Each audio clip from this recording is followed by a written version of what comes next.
अपना जिला में खबरों के सफरनामे में ले जाने से पहले आपको बता दें, अपना जिला यानी कि वो ऐप, वो खबरों का मंच जो आपको आपके जिले से जोड़ेगा, आपके जिले की संस्कृति से जोड़ेगा और बताएगा कैसे आप अपने जिले की खबरों को लेकर अपने विचार प्रकट कर सकते हैं। मैं हूं के नजर डालते हैं अब तक की सुर्खियों पर। पूरे शहर में चोरों का आतंक जारी। चोरी की घटनाओं के बाद पुलिस हो जाती है इनएक्टिव। कंकरखेड़ा में मोबाइल की दुकान में चोरी, गले में रखे 35,000 गायब, वारदात सीसीटीवी में कैद। परतापुर थाने में हत्या के बाद लोगों का हंगामा। टेंट के पैसों के विवाद को लेकर ऋतिक की एलानिया हत्या। परतापुर पुलिस की कार्रवाई पर सवाल। सरदना में मासूम बच्ची से दुष्कर्म का प्रयास करने वाले आरोपी को पुलिस ने किया गिरफ्तार। दूसरे आरोपियों की तलाश में जुटी पुलिस। कान्हा उपवन की लापरवाही को जांचने के लिए मेरठ आ सकते हैं सीएम योगी। आधिकारिक कार्यक्रम पर बोलने से बचते नजर आए अधिकारी। पुराने शहर समेत ब्रह्मपुरी और माधवपुरम के करीब 40 कॉलोनियों में बिजली गायब। लोगों ने किया हंगामा। कई जगहों पर पानी को लेकर भी लोग परेशान। कालका डेंटल कॉलेज की करोड़ों की जमीन बेचने का मामला गरमाया। कालका डेंटल कॉलेज की तरफ से 6 लोगों के खिलाफ शिकायत के बाद रिपोर्ट दर्ज। और डीएम की अध्यक्षता में बुधवार को कई बैठकें। जिला वृक्षारोपण समिति के कार्यक्रम में वृक्षारोपण कार्यक्रम की समीक्षा, तो वहीं जिला व्यापार बंधुओं के साथ उनकी समस्याओं को जानने के बाद किसानों की समस्याओं के समाधान को लेकर जरूरी दिशा निर्देश। चोरी की खबरों से आगाज कर रहे हैं आज के बुलेटिन का। कंकरखेड़ा थाना क्षेत्र के सुपरमार्केट की चोरी के पास ले जाने से पहले पुलिस से सवाल पूछ ले, मेडिकल पुलिस से सवाल पूछ ले, सिविल लाइन पुलिस से सवाल पूछ ले कि एडीजी ऑफिस से मात्र 500 कदमों की दूरी पर जो किराना स्टोर में चोरी हुई थी, बड़ी चोरी हुई थी, क्या पुलिस ने उसका खुलासा कर दिया है? क्या पुलिस के दफ्तरों के पास की दुकानें भी सुरक्षित हैं या नहीं? इस मामले को पुलिस अपने स्तर से सॉल्व करने की कोशिश कर रही है। एक हफ्ते से ज्यादा हो गया है। अभी जेल चुंगी पर जो एडीजी के ऑफिस से मात्र 500 मीटर की दूरी पर है, वहां की चोरी नहीं खुली थी, तो कंकरखेड़ा थाना क्षेत्र के सरदना रोड स्थित सुपरमार्केट कॉम्प्लेक्स के अंदर आरआर मोबाइल पर चोरों ने धावा बोलकर लाखों की चोरी की घटना को अंजाम देने के साथ गले में रखे 35,000 रुपए भी चुरा लिए। मोबाइल फोनों के साथ हजारों की नकदी की चोरी बताती है कि पुलिस की रात की पेट्रोलिंग की जो व्यवस्था है वो धड़ाम हो चुकी है। चोरों की यह करतूत सीसीटीवी में कैद हो चुकी है। पुलिस सीसीटीवी फुटेज के माध्यम से चोरों की तलाश कर रही है। मोबाइल शॉप के मालिक शिवम कंसल ने बताया कि रोजाना की तरह वो दुकान को सही तरीके से बंद कर घर चले गए थे, लेकिन जब वो सुबह अपनी दुकान पर पहुंचे तो देखा उनकी दुकान का शटर टूटा हुआ पड़ा मिला है। अंदर का सारा सामान बिखरा हुआ था। चोरी की घटना का पता चलते ही शिवम ने पुलिस को फोन कर चोरी की घटना के बारे में बताया। शिवम के अनुसार चोर उनकी दुकान के गले में रखे 35,000 रुपए के साथ ही करीब 25 मोबाइल भी चोरी कर ले गए हैं। मोबाइल फोन्स की कीमत 3 लाख रुपए से ज्यादा बताई जा रही है। सीओ दौराला और कंकरखेड़ा थाने की लाई तिलाली लोगों पर भारी पड़ती जा रही है। मेरी दुकान में रात चोरी हो गई है और city super market Sardhana road पे और ग्राउंड फ्लोर पे दुकान है मेरी आरआर मोबाइल के नाम से। और रात चोर आए, उन्होंने शटर तोड़ा है। शटर तोड़ के उसमें चोरी करी है। चोरी में करीब 35,000 रुपये के आसपास नकद है और 25 से 30 मोबाइल हैं, जिनकी कुल मिला के राशि जो बैठ रही है करीब 3-3.5 लाख रुपये बैठ रही है। और मुझे सुबह पता लगा है, सुबह मैंने आके देखा शटर टूटा हुआ था। एलानिया कत्ल या एलानिया कत्ल को दबाने के लिए पुलिस के प्रयास। आज बुलेटिन में आपको दिखाएंगे किस तरीके से हथियार लेकर खुलेआम घूमते हैं लोग। परतापुर थाना क्षेत्र में बहुत सारे लाइन हाजिर हो चुके हैं, सस्पेंड हो चुके हैं, लेकिन पुलिस तो काम करने के लिए तैयार है ही नहीं।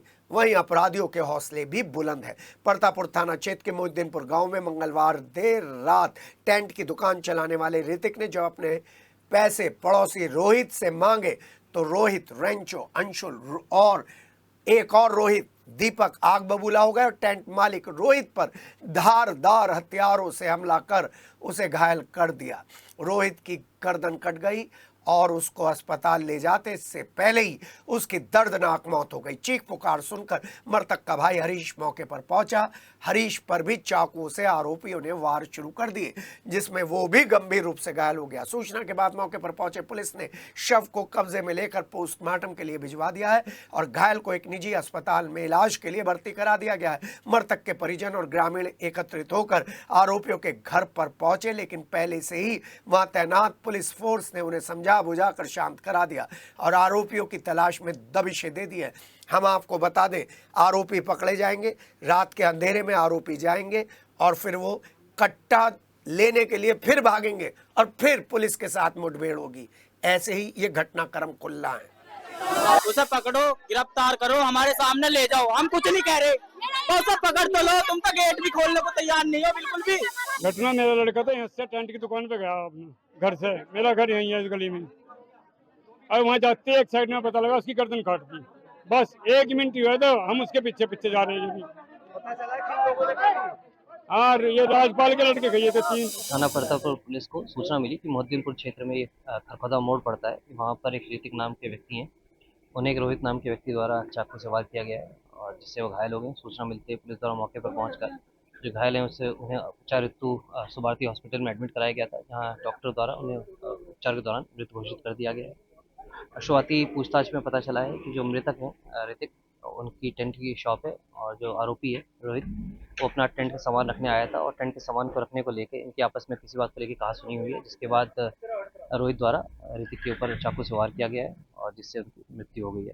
इसमें पुलिस की टोटल 3 टीमें लगाई गई हैं। आसपास की सीसीटीवी फुटेजेस चेक किए जा रहे हैं और इसमें जल्दी आरोपी को गिरफ्तार कर आवश्यक कार्रवाई की। सरदना के सोमवार को मासूम बच्ची के साथ दुष्कर्म का प्रयास करने वाले आरोपी को पुलिस ने मंगलवार की रात गिरफ्तार कर लिया। 22 साल के आरोपी अनमोल को पुलिस ने मुखबिर की सूचना पर घेराबंदी कर दबोच लिया और पुलिस ने नाबालिग के साथ छेड़छाड़ के एक अन्य मामले में भी आरोपी को पकड़कर जेल भेज दिया है। पकड़े गए दूसरे आरोपी का नाम सलमान बताया जा रहा है और वो पोहली गांव का रहने वाला बताया जा रहा है।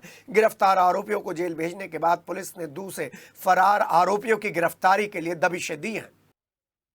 सरदाना में मदरसे के लिए निकला 18 वर्षीय किशोर अचानक संदिग्ध परिस्थितियों में लापता हो गया है। उसको तलाश किया जा रहा है, लेकिन अभी तक पता नहीं चल सका है।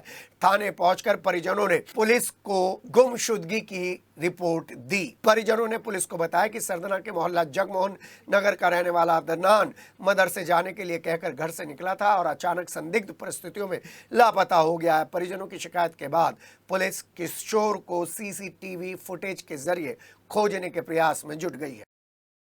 कान्हा उपवन की लापरवाही गूंज चुकी है, लखनऊ तक पंचम तल तक पहुंच चुकी है और यहां पर जिस तरीके से राजनीति का अखाड़ा सजाया गया है वो बता रहा है कि इस मामले को लेकर मुख्यमंत्री कितने संजीदगी से स्टेप उठा रहे हैं, मॉनिटरिंग कर रहे हैं। वो किसी से छुपा नहीं है, इसलिए अधिकारियों को बार बार कान्हा उपवन में पहुंचना पड़ता है, वहां की व्यवस्थाएं जाननी पड़ती है और हमने भी विस्तृत रिपोर्ट आपको दिखाई है।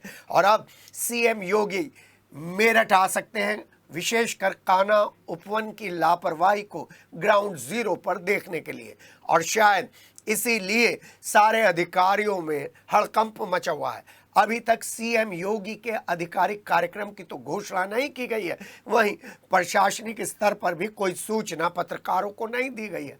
अगर सीएम योगी आ रहे हैं तो बताया जाए, सीएम योगी नहीं आ रहे हैं तो भी बताया जाए। फिलहाल तो सभी अधिकारियों के काम करने का तरीका, जल भराव, कान्हा उपवन की स्थिति और वृक्षारोपण कार्यक्रम के अलावा शहर में जाम लगने की जो स्थिति है उससे देखी जा सकती है कि किस तरीके से मेरठ को स्मार्ट बनाने के लिए कागजों पर खेल हुआ है। मंगलवार को डीएम डॉक्टर वीके सिंह ने पूरे जिले के विकास के लिए विभिन्न वर्गों के साथ बैठकर विकास कार्यों की प्रोग्रेस रिपोर्ट देखी, समीक्षा बैठक ली और जरूरी दिशा निर्देश दिए। आइए सबसे पहले आपको वृक्षारोपण समिति के साथ जो डॉक्टर वीके सिंह ने बैठक की है उसके बारे में बता दें। वृक्षारोपण के जिले में प्रोग्रेस रिपोर्ट और समीक्षा बैठक में उन्होंने संबंधित अधिकारियों को पेड़ों के संरक्षण के लिए क्या क्या कदम उठाने चाहिए और क्या क्या कदम उठाए जा रहे हैं, इस पर विस्तार से चर्चा की। और बैठक में डीएम डॉक्टर वीके सिंह ने 2025-26 में पेड़ों की जियो ट्रैकिंग की रिपोर्ट 3 दिनों के अंदर प्रभागीय निदेशक को उपलब्ध कराने के आदेश दिए हैं और प्रभागीय निदेशकों को भी आदेश दे दिए गए हैं कि वो अपने ऑफिस में एक व्यक्ति की ड्यूटी सिर्फ इसलिए लगाएं कि वो सुबह शाम फोन कर 3 दिनों के अंदर अपनी रिपोर्ट पेश करने के लिए उनसे रिक्वेस्ट करें, उन्हें बार बार निर्देश दें। साथ ही साथ 3 दिनों के भीतर जो अपनी रिपोर्ट पेश नहीं करेगा उनके वेतन रुकवाने के आदेश भी प्रभागीय निदेशकों को दे दिए गए हैं। जिन स्थानों पर 1000 से अधिक पेड़ों की पौध लगाई गई है उसकी सूचना भी प्रभागीय निदेशक मेरठ को उपलब्ध कराने के आदेश डीएम के स्तर से दिए गए हैं। और डीएम डॉक्टर वी.के. सिंह ने कहा कि 31 जुलाई 2025 को सरदार वल्लभ भाई पटेल कृषि विद्यालय में जो एकता वन की स्थापना की जा रही है उसमें समस्त अधिकारी और नोडल अधिकारी, वृक्षारोपण समिति में जो लोग हैं वो सब उपस्थित रहेंगे। ये जरूरी है, मैंडेटरी है। नदियों के बारे में बातचीत करते हुए डीएम डॉक्टर वी.के. सिंह ने कहा, काली नदी को पुनर्जीवित करने के लिए और अब्बू के नाले के सीवरेज और शोधन के हेतु जो 65 कैपेसिटी का एटीपी का निर्माण होना है उसके स्थान का चयन भी नगर आयुक्त को करने के आदेश डीएम के स्तर से दिए गए। वहीं परीक्षित गढ़ को गंगा टाउन बनाने के लिए अपर जिला अधिकारी प्रशासन को अध्यक्ष नियुक्त करते हुए काम तेज करने के आदेश दिए गए। जिला पर्यावरण प्लान को लेकर भी चर्चा की गई। बैठक में प्रभागीय निदेशक, अपर जिला अधिकारी प्रशासन के समेत तमाम विभागों के जिम्मेदार अधिकारी मौजूद थे। DM doctor VK. सिंह ने उद्योग व्यापार समिति की बैठक में उद्योग बंधुओं के साथ बैठक कर कई महत्वपूर्ण मुद्दों पर विचार विमर्श किया। बैठक की अध्यक्षता करते हुए डीएम डॉक्टर वी.के. सिंह ने सभी व्यापारियों से पूछा किन किन व्यापारियों को 500 गज या उससे बड़े प्लॉट की आवश्यकता है, वो अपनी रिक्वायरमेंट लिख कर दे दे। बैठक का संचालन उपायुक्त उद्योग दीपेंद्र कुमार द्वारा किया गया। वहीं मेरठ साउथ में 1 महीने के अंदर ट्रांसफार्मर स्थापित करने का आश्वासन भी व्यापारियों को दिया गया और कहा गया कि जल्दी फीडर के जरिए विद्युत व्यवस्था को दुरुस्त किया जाएगा और बिजली घर के निर्माण के लिए भी जरूरी कदम उठा लिए गए। स्पोर्ट्स गुड्स कॉम्प्लेक्स को लेकर भी जरूरी दिशा निर्देश दिए गए। साथ ही साथ व्यापारियों से अतिक्रमण हटाने की बात कही गई और नगर निगम को आदेश दिया गया कि जिन व्यापारियों के प्लॉट पर कूड़ा पड़ा हुआ है उसका तुरंत निस्तारण कर उनका प्लॉट खाली किया जाए। बैठक में सहायक नगर आयुक्त, नगर निगम समेत विद्युत विभाग, प्रदूषण विभाग, बैंकों के अलावा श्रम विभाग के जनप्रतिनिधि और कर्मचारी भी मौजूद थे। उधर किसान दिवस के अवसर पर डॉक्टर वी.के. सिंह ने बैठक की अध्यक्षता करते हुए उन शिकायतों को दोबारा से विभागों में प्रेषित करने का आश्वासन दिया जिनकी जांचों से किसान खुश नहीं थे, आश्वस्त नहीं थे और कहा था कि ये गुणवत्ता परक जांच नहीं हो पाई है। उसमें विद्युत विभाग, सिंचाई विभाग और गन्ना विभाग से संबंधित जुलाई में कुल जो 26 शिकायतें मिली थी उन्हीं को लेकर किसानों ने असंतोष जाहिर किया था। संबंधित विभागों को ये सभी शिकायतें पुनः प्रेषित कर दी गई हैं। इस बैठक में सीडीओ नूपुर गोयल, अपर जिलाधिकारी नगर ब्रजेश सिंह समेत कई विभागों के अधिकारी उपस्थित थे। ये संयुक्त समिति गठित की जाती है। ये समिति जो है मौके पर जाकर मेरठ के देहात क्षेत्रों में रात के समय जो ड्रोन देखे जा रहे हैं और अफवाहें फैलाई जा रही हैं, भय और भ्रम की जो स्थिति बन रही है उसको लेकर पुलिस ने एक बड़ा स्टेप उठाया है। इस संबंध में एसएसपी डॉक्टर विपिन ताड़ा ने एक एडवाइजरी जारी की है। एसएसपी ने शहर और देहात की जनता में ऐसी किसी भी अफवाह पर ध्यान न देने की अपील करते हुए सभी थाना प्रभारी और अधिकारियों को अफवाह फैलाने वालों पर सख्त कार्रवाई का आदेश दिया है। एसएसपी डॉक्टर विपिन ताड़ा ने बताया कि सभी गाँवों में ग्राम प्रधान, जनप्रतिनिधियों और सम्मानित नागरिकों के साथ थानों पर समिति की बैठक, गोष्ठियों की बैठक आयोजित की जाए। इन गोष्ठियों में ड्रोन अफवाहों के पीछे संभावित शरारती गतिविधियों पर चर्चा की जाए। पुलिस ने रात 11 बजे से सुबह 3 बजे तक प्रत्येक थाने पर पुलिस स्टाफ को टोलीवार गश्त के लिए आदेश दिए हैं। कंकाखेड़ा थाना क्षेत्र के खिरवा रोड पर गांव जेवरी के पास दंपत्ति पर देह व्यापार का आरोप लगाते हुए प्रधान शिबू गुजर और क्षेत्रवासियों ने हंगामा करते हुए आरोप लगाया कि गांव जेवरी के पास पुलिया के निकट मदन और उसकी पत्नी रेखा अपने मकान में काफ़ी समय से बाहर से महिलाओं को बुलाकर देह व्यापार खुलेआम करवा रही है, जिसके चलते उन्हें वहां से मकान बेचकर जाना पड़ रहा है। जो लोग वहां रहते हैं उन्हें खासी परेशानियों का भी सामना करना पड़ रहा है। स्कूल के बच्चे यहां से निकलते हैं और महिलाएं भी यहाँ से निकलती हैं, जिससे गलत प्रभाव पड़ रहा है। यहाँ पे जी 4-5 लेडी रहती है ये, और आदमी आते जाते रहेंगे, मतलब यहाँ 24 घंटे रहती है ये। आना जाना क्या हो रहा है यहाँ पे? रखा है यहाँ, ये अश्लील काम करवा रही है। कौन? रेखा। पता नहीं क्यों नहीं कर रही पुलिस कार्रवाई। इससे भी कहा भाई ये बंद करो। ये भी नहीं कर रहा, जिसकी हिम्मत हो बंद करा लो। ये महिला कहती है। ये एक महिला है, इन्होंने यहाँ पे मकान बना रखा है, अपना ही मकान है। यहाँ पे बाहर की बहुत डेली की 5 से 7 लेडीज डेली आती हैं यहाँ पे, और ये जो है किस चीज़ के लिए आती हैं? गलत देह व्यापार चला रखा है इन्होंने। बाहर के लोग भी काफ़ी डेली यहाँ लाइन लगी रहती है, और यहाँ से आसपास देह व्यापार किसने करा रखा है यहाँ पे? ये इसके जो मदन है, इसकी वाइफ है, मदन रेखा नाम है इसका, लेडीज़ का। और सूचना देते हैं लोगों को, सुनता नहीं है हमारी कोई। बाहर की महिला है सारी, टोटल जितनी भी बाहर से आती है महिला, डेली आ जाती हैं सुबह और रात को भी रहती हैं, और कुछ दिन में भी। जानी थाना क्षेत्र में बीती 21 जुलाई को मामले की सुनी के बाद दो पक्षों में झगड़े में धारदार हथियारों से हमला करने वाले आरोपी इश्तियाक को पुलिस ने जानी कला के रास्ते में गिरफ्तार कर लिया है, जिसे न्यायालय में पेश करने के बाद जेल भेज दिया गया। 21 जुलाई को घर की डोर की बेल बजाने के लिए विवाद हो गया था और मारपीट के बाद खून खराबा हो गया था। उसके बाद ये घटना हुई थी। राष्ट्रीय स्तर पर दूसरी बार स्वर्ण पदक जीतने वाली सीबीएसई बास्केटबॉल क्लस्टर टीम का शास्त्री नगर के मेरठ पब्लिक गर्ल्स स्कूल में भव्य स्वागत हुआ। एमपीजीएस शास्त्री नगर के होनहार खिलाड़ियों ने अंडर 17 कैटेगरी में भाग लेते हुए टोटल 67 प्रतिभागी टीम को हराकर पुनः राष्ट्रीय स्तर पर स्वर्ण पदक जीतकर विद्यालय और मेरठ शहर का नाम रोशन किया है। इस उपलब्धि के अवसर पर विद्यालय में ढोल बजाकर पुष्प वर्षा कर टीम का भव्य स्वागत हुआ।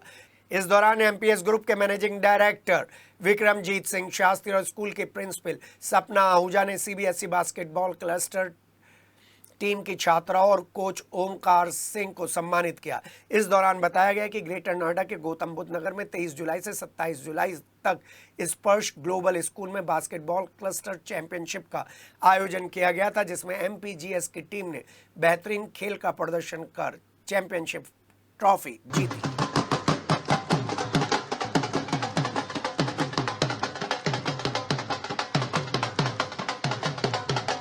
उत्तर प्रदेश सरकार में ऊर्जा मंत्री ए के शर्मा की तरफ से वैश्य समाज पर की गई टिप्पणी से समाज के व्यापारी आहत हैं। अखिल भारतीय वैश्य शक्ति वाहिनी के दर्जनों सदस्य कलेक्ट्रेट पहुंचे और प्रदेश के मुख्यमंत्री योगी आदित्यनाथ को संबोधित करते हुए ज्ञापन डीएम कार्यालय पर सौंपते हुए कहा कि कैबिनेट स्तर का मंत्री इस तरीके की जब कोई बात करता है तो उन्हें दुख होता है। कैबिनेट मंत्री ए के शर्मा द्वारा मीटिंग में कहा गया कि ये कोई बनिए की दुकान नहीं है जो पैसा भी ले लेगा और सामान भी नहीं देगा, सामान तो देना ही पड़ेगा। ज्ञापन सौंप रहे सदस्यों ने बताया कि ए के शर्मा का ये वक्तव्य वैश्य समाज की सोच को आहत करने वाला है और सामाजिक ताने बाने को तोड़ने वाला है। ए के शर्मा होश में आओ, होश में आओ, होश में आओ। महाराजा अग्रसेन जिंदाबाद, मुर्दाबाद, मुर्दाबाद। वैश्य समाज जिंदाबाद, जिंदाबाद। वैश्य समाज जिंदाबाद, जिंदाबाद। ये के शर्मा जी जो हमारे ऊर्जा मंत्री हैं, इनका दिमाग खराब हो गया है। ये सरकार में रहकर सरकार की जो रीढ़ की हड्डी है, जो वैश्य समाज है, सबसे ज़्यादा टैक्स हम दे रहे हैं, सबसे ज़्यादा दान हम दे रहे हैं, मंदिर धर्मशालाओं का ध्यान हम रख रहे हैं, कोविड में सबसे ज़्यादा सेवा हमने की है। ऐसे समाज को वो कह रहा है कि बनिए की दुकान पर जाओ, पैसे भी ले लेगा, सामान भी नहीं देता। ऐसा नहीं होगा। कोई उदाहरण वो ए के शर्मा नहीं, उत्तर प्रदेश का, भारत का, विश्व का कोई आदमी बता दे किसी बनिए ने किसी के पैसे लेके दुकान पर सामान न दिया हो। बनिया तो ऐसा वर्ग है कि वो आपको 6 महीने के लिए, आपकी बेटे की शादी है, साल भर के लिए आपको उधार दे देगा, उतना उधार दे देगा जितना आपने सोचा भी नहीं होगा। आरजीबी कॉलेज के बीएड विभाग ने एक दिवसीय कार्यशाला आयोजित की, जिसका विषय था fostering innovation and entrepreneurship mindset among students and insight NEP 2020। विद्यार्थियों में नवाचार और उद्यमिता की मानसिकता का विकास के लिए एक अंतर्दृष्टि होनी ज़रूरी है। उसी का स्वागत करने के लिए ये वर्कशॉप रखी गई थी। रिसोर्स पर्सन ने बताया कि कॉलेज और कंपनीज को आपस में कोऑर्डिनेशन करना होगा ताकि पता चले कि कंपनी की क्या रिक्वायरमेंट है और कॉलेज अपने निर्धारित पाठ्यक्रम से उन स्किल्स को शार्प कर रहा है या नहीं कर रहा है जो कंपनीज को ज़रूरत है। अपना जिला में खबरों के सफरनामे में बस इतना ही। मेरठ शहर और आसपास की तमाम खबरों के लिए देखते रहिए अपना जिला। हमें दीजिए इजाज़त। नमस्कार।